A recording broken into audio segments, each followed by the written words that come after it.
Okay, guys, we'll talk a little bit about the different bases.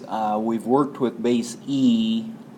Derivative of e to the x is very nice. It's just e to the x. But what about 2 to the x or 10 to the x, 5 to the x? And now we're looking at logarithms as well. And we've focused mainly on the natural log of x, which is log base e. So what about these other bases? Quick explanation here. Won't take too much to go through this, but the main idea behind it is to change the base that we're starting with into a base of e. Well, how do we do that? Think about this property. If we have e raised to the natural log of 5, well, that simplifies to just 5. Or e raised to the natural log of some quantity, well, since we have e raised to the logarithm of base e, we can kind of think of this as just canceling out, leaving just the 2x plus 3. Well, we're going to see how we use that to take the derivative of 2 to the x.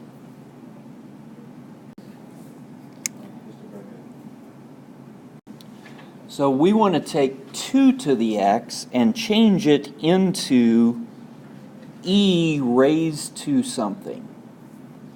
Well, the property is if we have e to the natural log, those, again, simply cancel out, or we can think of those as canceling out.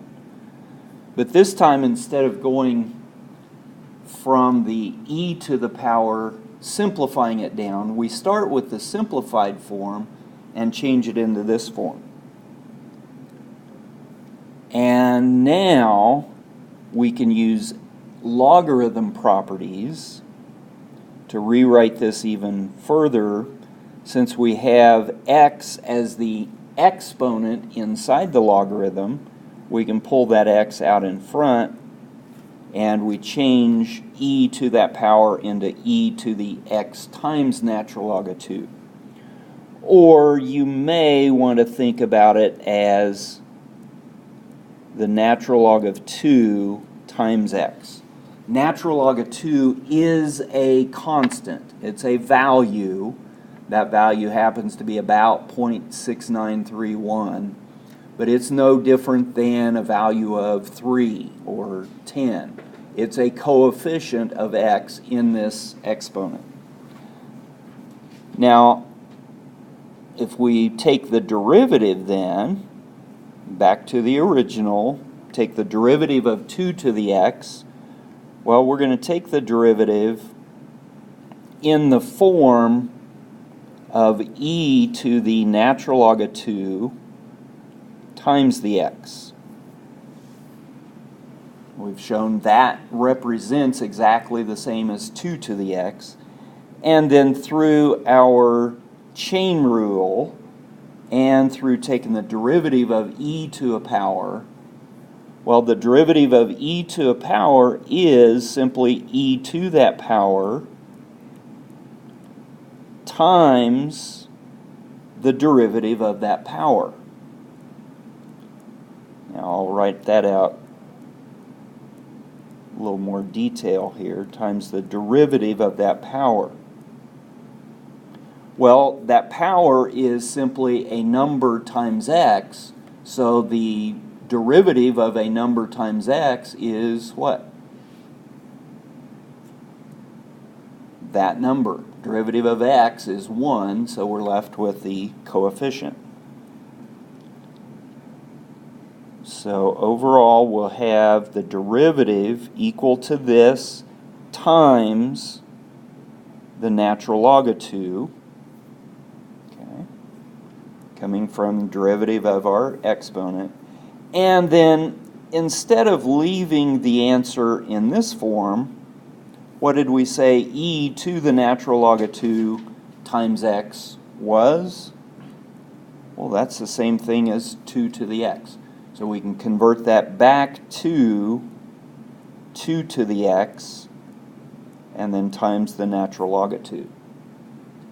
So what we've shown here by converting this into e raised to a power, the derivative of 2 to the x is 2 to the x times the natural log of 2. And that they kind of briefly showed that on one of the videos, but they didn't explain that very well. So our formula that we can think of, the derivative of a to the x, whatever base a might be, 2, 5, 10, okay, the derivative of that will be that same a to the x, but then times the natural log of that base a. Now, whether you write it this way or sometimes you'll see it written this way, either way works. Just make sure you put parentheses around natural log of a, so that is one quantity times the other quantity.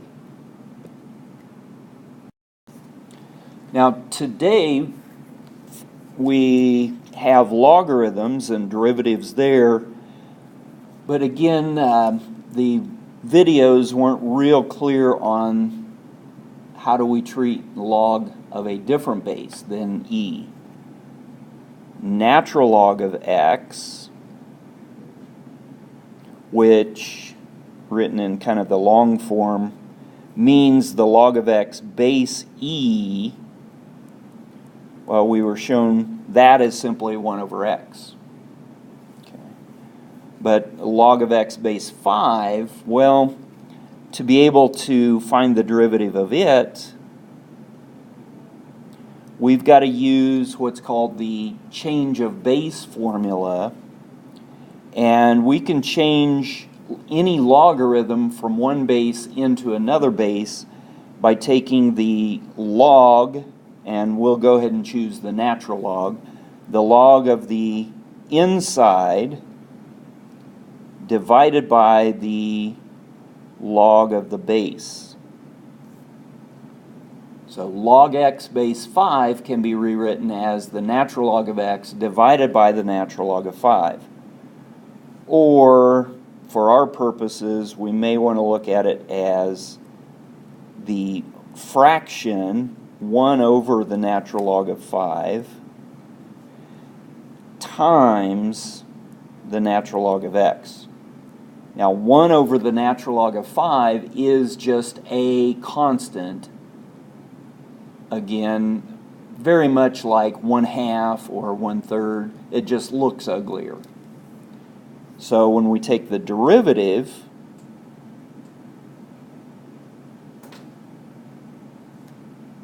we're really just taking the derivative of this form,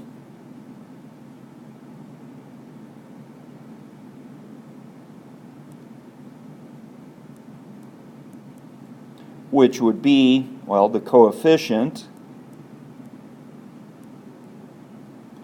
and my writing is not real good today. There we go.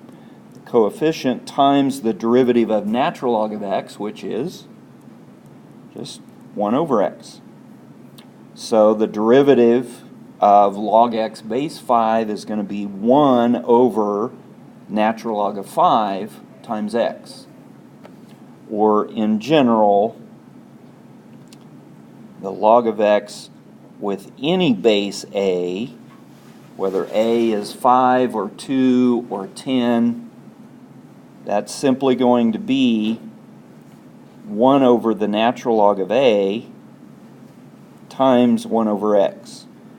Or you may see it combined, one fraction. You can combine it a couple different ways. Natural log of a being the constant, the coefficient of x in the denominator. Or perhaps you'll see it written this way. But this, any one of those forms represents the derivative of the log of a base other than e.